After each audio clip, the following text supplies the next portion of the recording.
샘플과 다른 그 샘플들을 이용을 해서 이제 분석을 진행을 하였습니다. 먼저 개괄적으로 파마코제노믹스 같은 경우에는 약물의 치료 효과를 증가시킬 수 있으며 모든 환자들은 적어도 1개 이상의 약물 용량을 바꿀 수 있는 약물 용량에 영향을 주는 그러한 유전자를 가지고 있습니다. 그래서 이렇게 약물 유전자들을 많이 가지고 있기 때문에 이 약물 유전자들을 레포트하는 것이 매우 중요하다라고 얘기를 할 수가 있겠고요. 이렇게 비약적인 발전을 할 수 있는 경우에는 아마도 이제 비용이 많이 절약이 되었기 때문입니다. 대표적으로는 이제 메드식 프로젝트를 통해서 이제 지놈 시퀀스를 PGX 리졸트 바꾸는 어떤 노력들과 다양한 레포트 가이드라인에 대한 연구들이 아래에 잠깐 간단하게 정리가 되어 있었고요. 현재 세계적으로 존재하는 약물 유전체를 연구하는 그룹들은 아래와 같다고 합니다. 첫 번째는 가장 잘 알려져 있는 CP이고요. 두 번째로는 이제 FDA에서도 약물과 관련되어져 있는 어떠한 약물 유전체와 관련되어 있는 어떤 약물들을 레포트를 하는 그룹이 있고, 세 번째로는 이제 AMP 그룹인데 이거 같은 경우에는 이제 CYP2C19, CYP2C9, 그리고 브로카, CYP2D6에 대해서 이제 약물 유전자 패널을 개발을 해서 이제 어떤 기준을 제시하고 있습니다. 네 번째로는 CDC에서 하는 그룹인데 이거 같은 경우는 이제 약물 유전자 레포트를 어떻게 할지 그 형식을 제공을 하고 있고요. 그 다음에 마지막으로는 이제 알리 데피니션에 대해서 연구를 하는 이제 팜GKB는 팜바 이제 그쪽에서 그룹이 존재를 한다고 합니다. 이 필자들은 알디나 팜켓이나 스타게이저이 개발되기 전부터 이제 약물 유전체 결과를 레포트하는 시도를 했다고 하는데요. 리포트를 할 때 필요하게 거쳐야 되는 어떤 체크 포인트는 다음과 같습니다. 첫 번째, 실험실은 실험실의 환경이 밸리데이션 되어 있는지. 두 번째, 그 레포트가 오토메이데이션, 자동화가 될 수 있는지. 세 번째, 가이드라인이 업데이트가 되면 이를 반영할 수 있는지. 네 번째, 그 짧은 유전자 서열을 인풋으로 가능을 할지. 다섯 번째, 이런 레포트 형식이 CDC 레포트 가이드라인을 따르는지. 여섯 번째, 임상적으로 유의미한 하플로타입과 제노타입을 산출할 수 있는지. 일곱 번째, CPIC 노멘클라우처 알리 데피니션 테이블을 따르고 있는지. 여덟 번째, 그 CPIC에서 가이드라인을 제공하면 이를 간결하게 제공할 수 있는지. 아홉 번째, FDA 가이드라인을 고려하는지. 이 총 9개의 어떤 체크 포인트를 체크하면서 파이프라인을 개발하였다고 하는데요. 따라서 이 LMPGX는 이제 쇼트 리드를 사용을 해서 12개 유전자들의 레포트를 제공을 하며 폴리모피즘이 큰 2D6 같은 경우에는 이제 외부 프로그램을 이용을 했다고 합니다. 총 이용한 샘플로는 70개의 GTRM 샘플들과 인하우스 샘플을 이용을 하였으며 다른 외부 프로그램인 알디나 팜켓 그리고 스타게이저와 그런 어떠한 성능까지 비교를 하였습니다. 먼저 메서드에 대해서 말씀을 드리면 레퍼런스 샘플 같은 경우에는 이제 두 가지를 이용했는데 첫 번째 레퍼런스 샘플 같은 경우에는 이제 본인들이 가지고 있는 어떤 샘플들을 사용을 했습니다. 리스트의 샘플 총 4가지를 사용을 했으며 아래와 같은 GATK 프로그램과 여러 가지 조건들, 파라미터를 통해서 VCF를 추출을 하였습니다. 또 다른 샘플로는 이제 70개 정도 되는 GTRM에서 제공한 샘플들을 제공하는데 이 GTRM 같은 경우에는 137개의 샘플들과 28개의 어떤 레퍼런스된 파마코진을 제공을 한다고 합니다. 그 중에서 이제 총 리들 정보, 일루미나스 하이식을 통해서 얻을 수 있는 총 리들 정보가 담겨 있는 70개의 샘플을 통해서 본인들의 파이프라인을 비교를 하였고요. 이제 이 파이프라인을 구성하는 테이블, 인풋 테이블은 총 5가지가 있다고 합니다. 먼저 첫 번째 테이블 같은 경우에는 GRCH37을 기준으로 이제 해당되는 RSID나 Human HGVS 노멘클라우처가 표현이 되어 있는 어떤 테이블을 생성을 하였고요. 두 번째 같은 경우에는 진투 페노테이블로 이제 각각의 다이블로 타입과 그 해당되는 페노타입 그리고 이 스타일을 이루고 있는 변이들이 호모인지 헤테로인지 와일드 타입인지 이렇게 표현이 되어 있는 이 테이블을 만들었습니다. 또 세 번째로는 진 페노투 도스 테이블인데 이거 같은 경우에는 페노타입에 관련된 약물 정보와 용량을 담고 있습니다. 그리고 네 번째 같은 경우에는 FDA 테이블인데 이제 FDA에서 정의되어 있는 어떤 유전자와 그 약물들에 대한 테이블도 구성이 되어 있습니다. 그리고 가장 마지막으로는 2D6 테이블인데 이 테이블 같은 경우에는 이 파이프라인 자체에서 CIP2D6의 알릴 데피니션을 할 수가 없기 때문에 외부로 되어진 그 알릴 데피니션에 그 액티비티 스코어만 계산을 하는 그런 테이블로 구성이 되어 있었습니다. 각각의 테이블 같은 경우에는 세 번째, 네 번째, 다섯 번째 테이블 같은 경우에는 CPE에 존재하는 어떤 인포메이션 테이블을 가공을 해서 이제 만들었고요. 그 참고한 어떤 CP 가이드라인 테이블 같은 경우에는 아래와 같이 정리를 좀 하였습니다. 제노타입 to 다이플로타입 테이블 같은 경우에는 이 다이플로타입이 정의가 되어 있는 알리 데피니션 테이블, 페노타입 같은 경우에는 페노타입이 정의되어 있는 테이블, 그 다음에 조합 같은 경우에는 이제 CP 가이드라인을 이 퍼블리케이션을 쫙 보면서 모두 다 정리를 하였고요. FDA 같은 경우에는 이제 더싱 FDA에 나와 있는 정보들을 보면 약물 용량을 어떻게 해라까지 나와 있지 않고 뭐 고려사항과 연관이 되어 있는 표만 나와 있기 때문에 거기에 해당되는 테이블을 정리를 하였습니다. 그 다음에 이제 알릴 데피니션 같은 경우에는 어떻게 정의를 내렸냐면 이제 보통 와일드 타입 같은 경우에는 스타 1으로 많이 표현이 되어 있고요. 그 다음에 이제 스타 알릴의 테이블에 이제 G나 H로 이제 테이블이 되어 있는 경우가 있는데 이제 그런 거는 이제 멀티 알렐릭 베리언트를 의미합니다. 그래서 이런 멀티 알렐릭 베리언트를 모두 다 제외한 어떠한 베리언트만 분석을 진행을 하였고요. 또 마찬가지로 역시나 QC도 만족하지 못한 변이들도 모두 레포트에서 제외를 하였습니다. 그리고 이제 GS 숄리들의 특성상 만약에 두 알릴 데피니션이 나왔을 때 이것을 모두 이제 트랜스로 일단은 표현을 해서 다이플로타입 추출을 하였고요. 하지만 이제 아주 적은 확률로 두 가지 알릴들이 두 가지 스타 알릴들이 시스 관계를 있을 수 있기 때문에 레포트에 이렇게 기재 사항으로 따로 이제 만약에 시스일 경우에 다른 페노타입이 발생할 수 있지만 매우 적은 확률로 발생합니다. 라는 것을 기재를 하였습니다.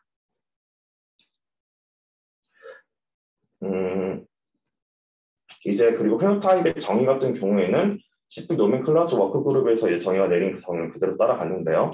뭐 스탠다이제이션, 울트라 레피드, 뭐 레피드, NM, IM, PM으로 정의를 내렸습니다. 이 유전자들에 대해서는 정의가 내려져 있는데 이 가이드라인 내에서 이제 워크그룹 내에서 이러한 페노타입들 정의가 되어지지 않는 유전자들이 몇 개가 존재를 합니다. 이럴 경우에는 이제 가이드라인 내에서 어떻게 표현하는지를 직접 찾아서 이제 그런 페노타입을 사용을 하였다고 되어 있었습니다.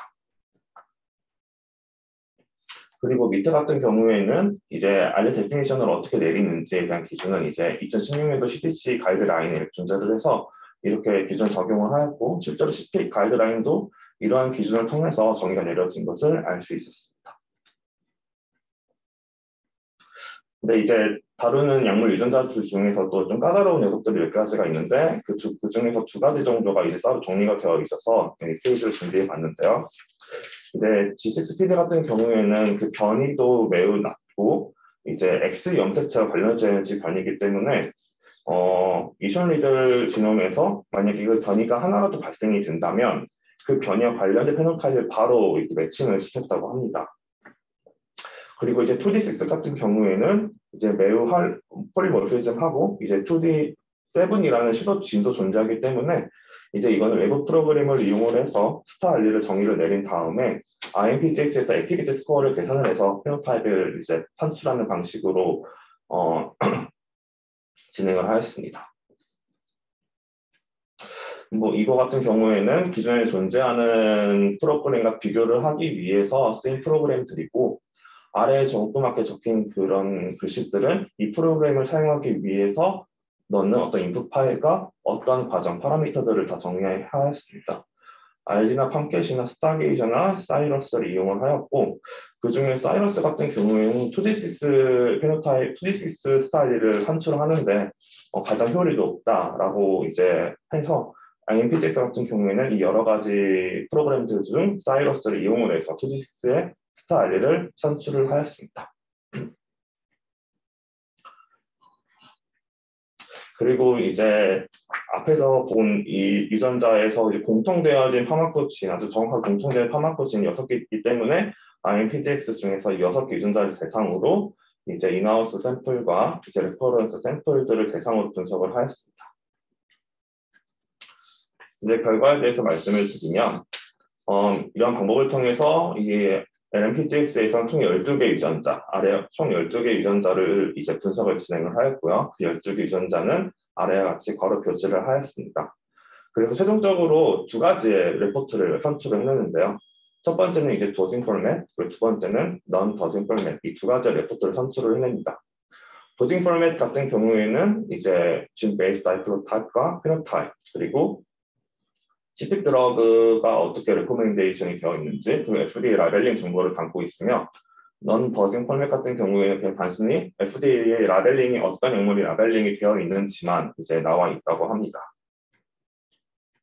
이 첫 번째 그림 자체가 이제 더징 포맷 그림인데, 이 리포트에도 총 4가지 섹터로 구성이 되어 있습니다.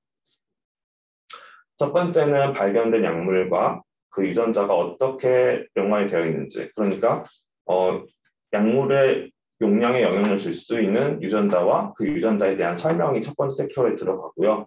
두 번째 같은 경우에는 약물 유전자가 발견이 되었지만 약물의 용량 조절에 영향을 끼치지 않는 유전자들이 따로 이제 정리가 되어 있습니다. 세 번째는 이제 페노타입이 정확하게 결정이 되지 않는 그런 유전자들이 정리가 되어 있고요. 마지막에는 이제 다이플로 타입 자체가 이제 구성이 되어 있지 않은 어떠한 변이들에 대해서 표현을 한다고 합니다. 그래서 이렇게 총 4가지 섹터로 이제 레포트가 구성이 되어지고요.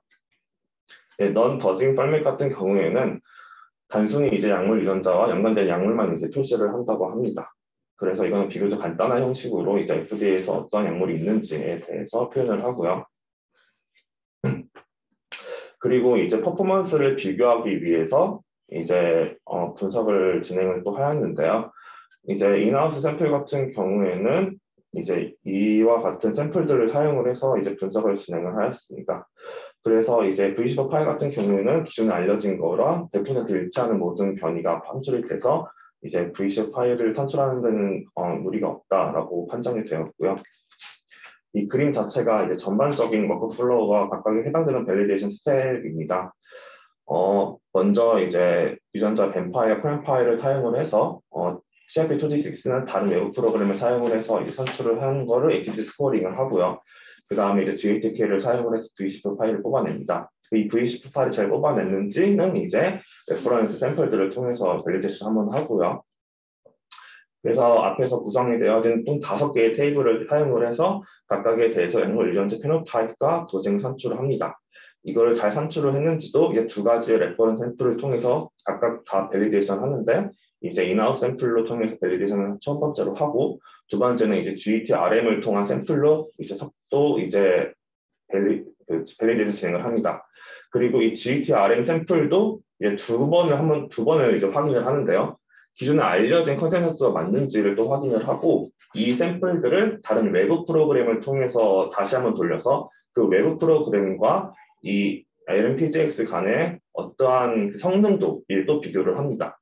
그래서 최종적으로는 이제 CP 가이드라인 레포트를 만들어내는데요. 그래서 더징 포맷 레포트와 넌 더징 포맷 레포트를 산출을 하고 이런 포맷 같은 경우에도 이런 프로그램에서 나오는 레포트와 어떠한 차이가 있는지를 또 비교를 하였습니다.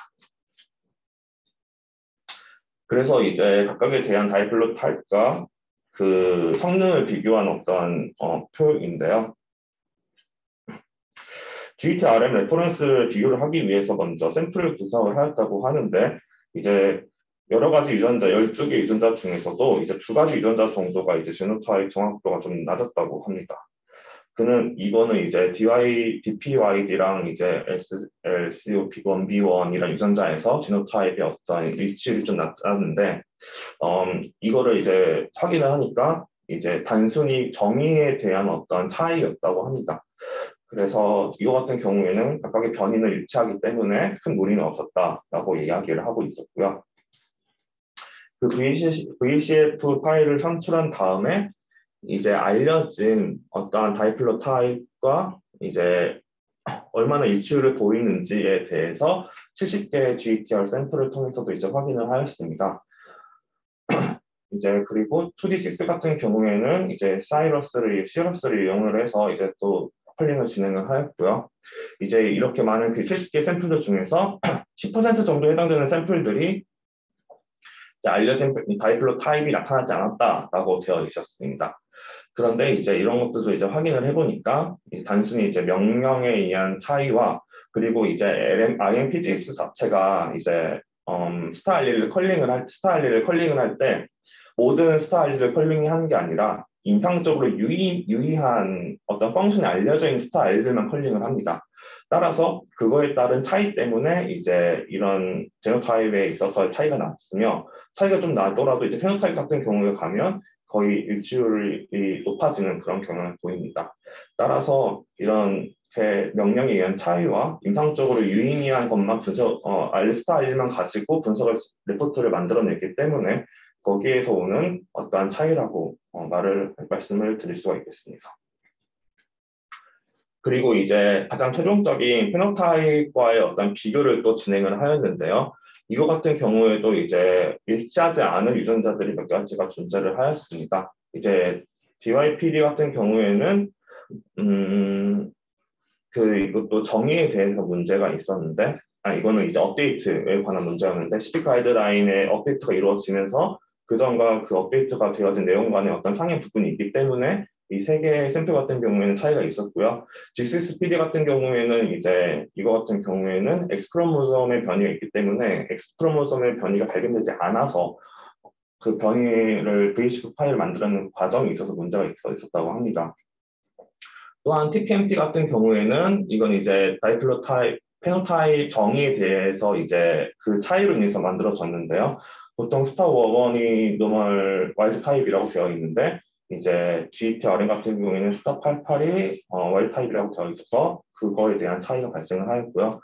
가장 많이 차이가 발생한 곳이 이제 SLCO1B1인데 이거 같은 경우에도 이제 명령의 차이, 스타 1A와 스타 1이 명령의 차이로 인해서 이제 발생을 하였다고 합니다.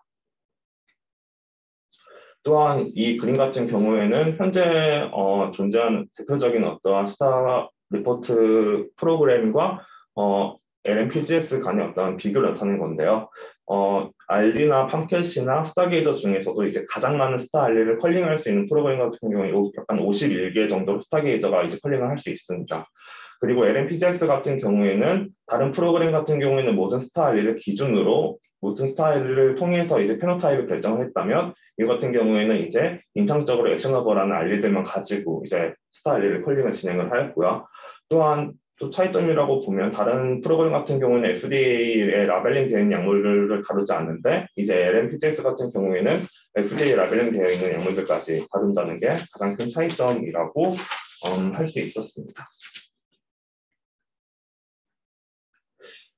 그래서 이제 2D6 같은 경우에는 여러 가지 프로그램들 중에서 가장 높은 97.2%의 컨콜던스를 보이는 시리어스를 통해서 이제 CIP 2D6를 스타 알리를 컬링을 했고요. 이는 뭐 기존에 알려진 결과값이랑도 일치한다라고 되어 있었습니다. 기존에 알려진 어떤 레포트에서도 이 여러 가지 중에서 사이러스가 이게 일루미네사에서 이제 개발한 프로그램인데요. 이게 가장 일치율이 높았다라는 것과 일치하는 결과를 얻었다라고 되어 있었습니다.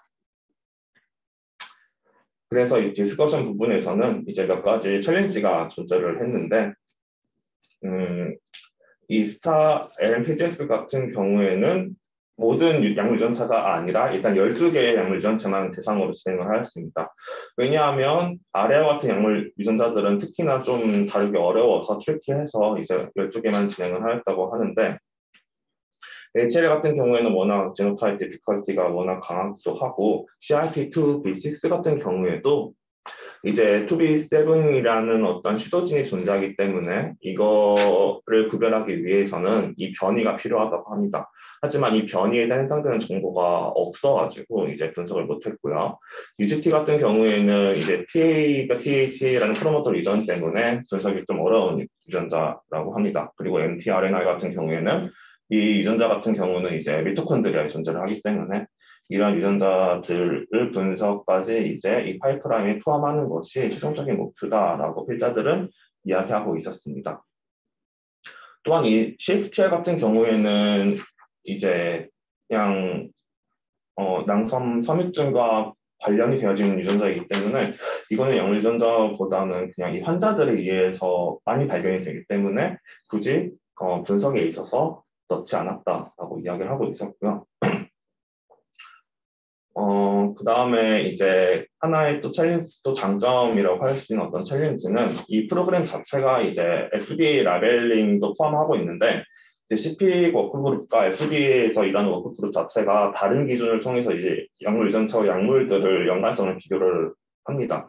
그래서 이 두 가지를 모두 다 가지고 있는 이 프로그램은 이제 어느 그룹에서 없는 약물들, 어느 그룹에선 있고 어느 그룹에서 없는 약물들을 비교를 할 수 있다고 합니다. 그래서 이거를 통해서 이 아래에 보이는 같은 유전자 같은 경우에는 FDA 라벨링은 되어 있는데 CPIC에서는 라벨링이 되어 있지 않은 어떤 유전자이기 때문에 이런 것들을 효율적으로 비교하면서 통합적으로 발전시킬 수 있다라고 이제 필자들은 이야기하고 있었고요. 세 번째 같은 경우에는 이제 스타 알리, 노멘클라우처 스타 알리 데피니션의 한계가 있다고 이게 되어 있었습니다. 그래서 이제 CP 가이드라인은 이제 데피니션 리스트가 이제 리포트를 하는데 발생하지 않고 어떤 컴퓨터 리저트를 발생할 수도 있다. 그래서 이제 촌 리더의 특성상 스타 알리를 정확하게 정의 내리는 것과 스타 알리 노멘클라우처의 데피니션 한계에 대해서 챌린지를 얘기를 하고 있었고요. 그리고 이제 리미테이션 같은 경우에는 본 결과 자체가 이제 GRCH 37을 기준으로 이제 매핑을 했기 때문에 38과 어떤 상의 차이가 있을 수 있다라고 되어 있고 단순히 수입들만 가지고 정의가 내려져 있는 스타 알릴만 분석을 하기 때문에 커피 넘버 베리언트나 뭐 스트럭처 베리언트를 통해서 정의가 되어져 있는 어떠한 유전자 스타 알릴들은 포함하고 있지 않는다는 어떠한 한계점을 존재를 하고요. 그 다음에 이제 뭐 클리니컬이 액셔너블한 어떤 최소한의 변수로 이제 진행을 하고 싶어 해서 아마 클리니컬 액셔너블한 스타 알리만 가지고 이제 진행을 한 것 같은데 이제 그렇기 때문에 뭐 페노타입의 어떤 데피니션에 있어서 매우 정확한 건 100%는 아니다. 어떤 그런 리미테이션 존재를 했고요. 그 다음에 그 파일 자체가 이제 엑손 파일로만 진행을 하다 보니까 이제 뭐 인트론이나 다른 그 부위에 존재하는 인트로닉 부위에 존재하는 어떤 변이들로 인해서 정의가 되어져 있는 것은 정의하지 못한다라고 되어 있었습니다. 대략적으로 이 네, 이상 제 발표를 마치겠습니다.